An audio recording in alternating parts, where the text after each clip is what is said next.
चलिए मैं आपको बताता हूं तुला, वृश्चिक और धनु राशि का हाल। तुला राशि, अच्छा समय, भाग्य पक्ष मजबूत चल रहा है, घर गृहस्थी में कुछ अच्छा हो सकता है, नए लोग आपसे जुड़ेंगे, घर गृहस्थी में भी संतान से संबंधित या विवाह आदि से संबंधित बातें होंगी। कुल मिला के समय अच्छा है, बस एक सावधानी कि इस दिन आपका काम हल्का ना पड़ जाए, नहीं तो परेशानियां उठानी पड़ेंगी। कुछ हो सकता है इंसल्ट सहनी पड़े, लेकिन आप इधर से इधर निकाल दीजिएगा, अपने काम पे फोकस कीजिएगा, क्योंकि उससे आप बहुत नाम और इज्जत कमा सकते हैं। विद्यार्थियों के लिए ये दिन बहुत अच्छा है, बस एक सावधानी सब लोगों को रखनी होगी। तुला राशि के जो हैं वाहन ध्यान से चलाएंगे और अपनी गाड़ी बहुत संभाल के पार करेंगे। और एक उपाय ज़रूर कर लें, इस दिन रोम रुद्राय नमः का जप करें और उसके बाद दूध का दान अवश्य करें। वृश्चिक राशि, ये दिन आपके लिए अच्छा होगा, भाग्य पक्ष मजबूत है आपका, इसलिए काम अचानक बनेंगे, किसी की मदद मिलेगी, या कुल मिला के ऐसे समझिए कि आपको कोई मोटिवेशन, कोई उत्साह, कहीं से धन ये प्राप्त हो सकता है। तो कुल मिला के समय अच्छा है, विद्यार्थियों के लिए समय अच्छा है, घर गृहस्थी संबंधित, नए घर संबंधित, इन्वेस्टमेंट संबंधित कार्य इस दिन आप कर सकते हैं। बस एक सावधानी जरूर रखिएगा, क्रोध से और निंदा से बचिएगा, नहीं तो भाग्य अच्छा फल नहीं देगा। उपाय क्या करेंगे? इस दिन को बेहतर बनाने के लिए आपको दुम दुर्गाय नमः का जप करते हुए कुछ उड़द की दाल निकाल के रखनी है और उसके बाद उसका दान कर देना है, तो सब ठीक करेंगे। धनु राशि की बात करता हूँ। धनु राशि के लिए स्वास्थ्य की दृष्टि से दिन बहुत अच्छा नहीं कहा जा सकता, ध्यान से चलिएगा। आप यदि वाहन चलाते हैं तो ध्यान से चलें, दौड़ते भागते भी थोड़ा अपना ध्यान इस दिन ज़्यादा आपको रखना पड़ेगा। और एक सावधानी कि इस दिन बहुत सोच समझ कर बोलिएगा। उपाय क्या करेंगे? इस दिन थोड़ी देर मौन रखिएगा और मानसिक रूप से अपने इष्ट के नाम का जप करिएगा, प्रभु कृपा करेंगे। शोभित जी से बात करते हैं, मुंबई से हमारे साथ हैं जी। राम राम। राम राम गुरु जी, प्रथम आपको क्रॉस एंड पे चरण स्पर्श और आपको श्रावण मास की बहुत बहुत शुभकामनाएं। जी मुझे अपने बेटे के बारे में पूछना है। धन्यवाद। जी मुझे अपने बेटे के बारे में पूछना है। उनका नाम है गर्वित गर्ग, उनकी डेट ऑफ बर्थ है 11 सितंबर 2019, समय है शाम के 4:19 19, जन्म स्थान है मुंबई। जी पहले तो मुझे ये पूछना है इसकी परवरिश कैसे की जाए। दूसरा ये बार बार बीमार पड़ता है और हमने ये भी नोटिस किया ये अमावस्या पे बीमार पड़ता है। और तीसरा, एक हमें पंडित जी ने बताया है कि ये आपके पूर्वज ने ही आपके घर में जन्म लिया है, तो इस सिचुएशन में कुछ स्पेशल उपाय या कुछ अलग तरह से परवरिश करनी चाहिए, तो उसके लिए आपका गाइडेंस चाहिए था।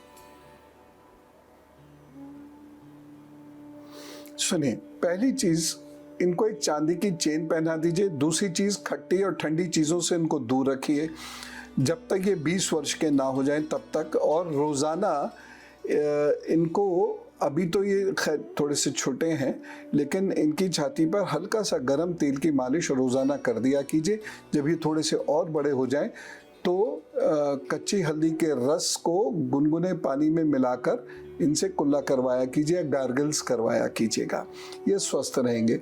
ठंड का इनको रोग है, कफ की इनको प्रॉब्लम है। दूसरी चीज़, इनकी पेरेंटिंग कैसी करनी है। ये एक्सेसिवली मूड स्विंग्स वाला बच्चा है, इनको प्रैक्टिकल चीज़ों को दिखाना है। इनके सामने एंग्जाइटी मत रखिएगा, इनके सामने गुस्सा मत रखिएगा, इनके सामने जो फैमिली अल्टरकेशंस हो जाते हैं, कभी कभी हॉट टॉक्स हो जाती हैं फैमिली के अंदर, वो सब बिल्कुल बंद कर दीजिएगा और इसको प्रैक्टिकल बनाने की कोशिश कीजिएगा। आर्टिस्टिक टेस्ट है तो ये बहुत ज़्यादा ऐसे सब्जेक्ट जो बहुत प्रैक्टिकल होते हैं, जैसे कॉमर्स वगैरह, ये नहीं पढ़ेंगे। ये लिटरेचर की तरफ, ड्राइंग की तरफ, डिज़ाइनिंग की तरफ, आईटी की तरफ, कंप्यूटर्स की तरफ इनका इंक्लिनेशन ज़्यादा होगा। लेकिन फाइनेंस में ये बच्चा कमाल करेगा, इसीलिए अब ये एक थोड़ी सी डायकोटमी है जो मेरे विचार से ऐसे दूर की जा सकती है कि इनको मैनेजमेंट कराइएगा, मैनेजमेंट एमबीए कराइएगा तो ये बहुत अच्छे प्लानर बन सकते हैं। तो इनको प्लानिंग से संबंधित, एचआर से संबंधित मैनेजमेंट कराइएगा और ये किसी भी कंपनी में जाकर उसके प्रोडक्शन को या उसके फाइनेंसेस को बढ़ा सकते हैं। डायरेक्ट फाइनेंस में काम नहीं करेंगे, इन्वेस्टमेंट वगैरह, लेकिन किसी भी कंपनी के प्रोडक्शन को बढ़ा सकते हैं और इस प्रकार से इनका जीवन यापन भी होगा और ये अच्छा निकलेंगे। तो ये करिए, प्रभु आप पर कृपा करे, बच्चे पर कृपा करें। एक बहुत विकट दोष की बात करता हूं, और ये दोष यदि लग गया आपको ना तो जीवन बेकार चला जाता है। चाहे आप कितने इंटेलिजेंट हो, जीवन बेकार हो जाता है। बहुत सारे ऐसे लोग हुए हैं जिनको कुछ नहीं मिला। यह है अनजान का ऋण। ऐसे जातक का जीवन 47 वर्ष से खराब होना शुरू होता है, उसको रोग घेर लेते हैं, धन चला जाता है, सम्मान चला जाता है, उस पर आरोप लगते हैं और उसको उसकी सज़ा तक काटनी पड़ सकती है, चाहे वो कितने ही प्रतिष्ठित व्यक्ति क्यों ना हो। प्रतिष्ठा पर बादल छा जाते हैं। स्त्रियों से डर रहता है, या स्त्रियां हैं तो पुरुष से डर रहता है कि वह उनके चरित्र का आनंद कर सकती हैं। भारी कीमत किसी चीज के लिए चुकानी पड़ सकती है अपनी प्रतिष्ठा बचाने के लिए खास तौर से, और ऐसे में आप कंगाल हो जाते हैं।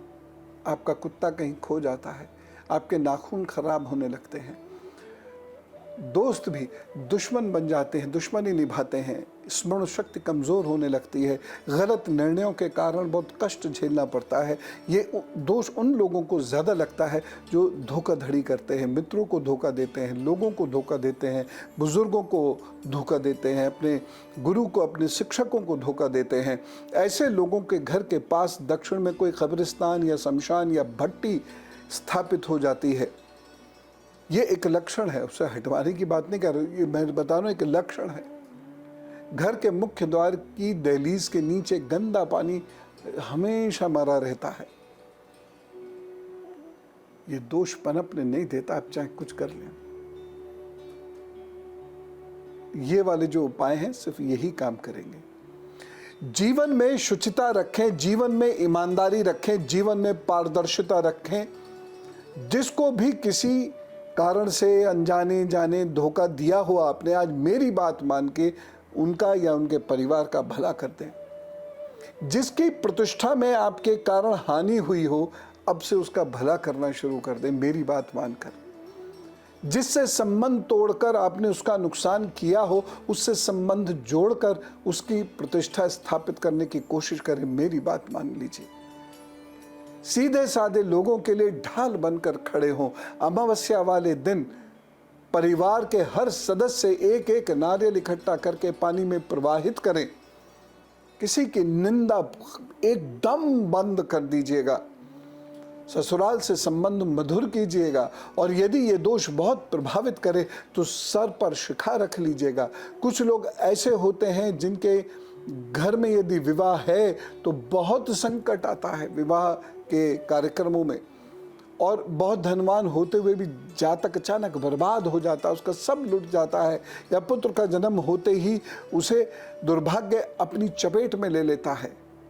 38 से 52 वर्ष के भीतर दांत बेकार हो जाते हैं, संतान उत्पन्न करने की क्षमता कमजोर रहती है।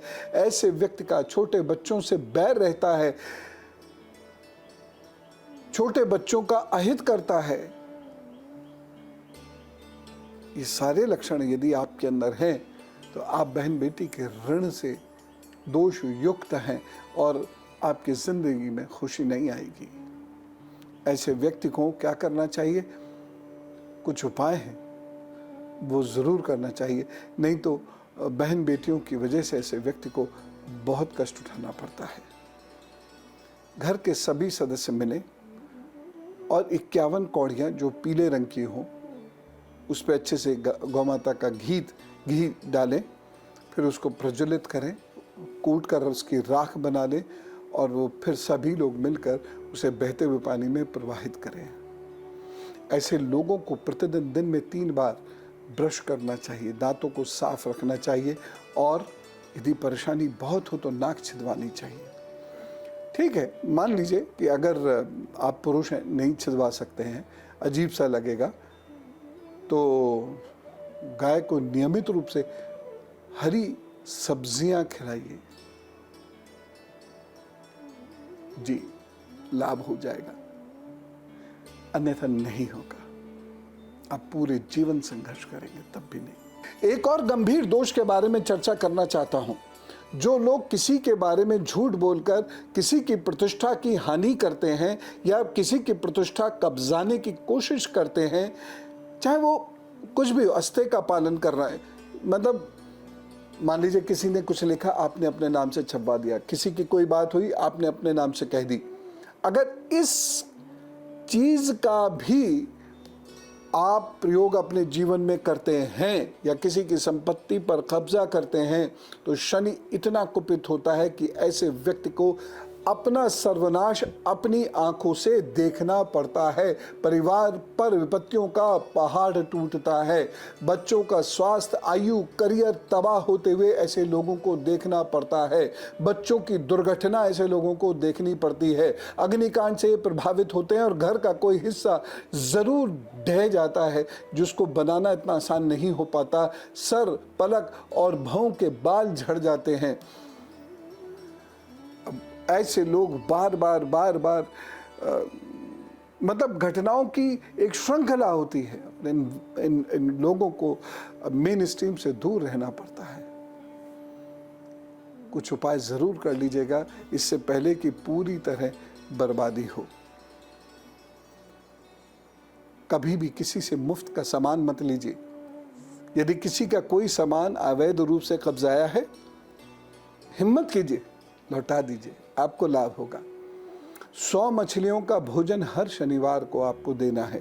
कोई भी हो सकता है, आटे की गोलियां हो सकती हैं, उनके दाने हो सकते हैं जो बाजार में मिलते हैं।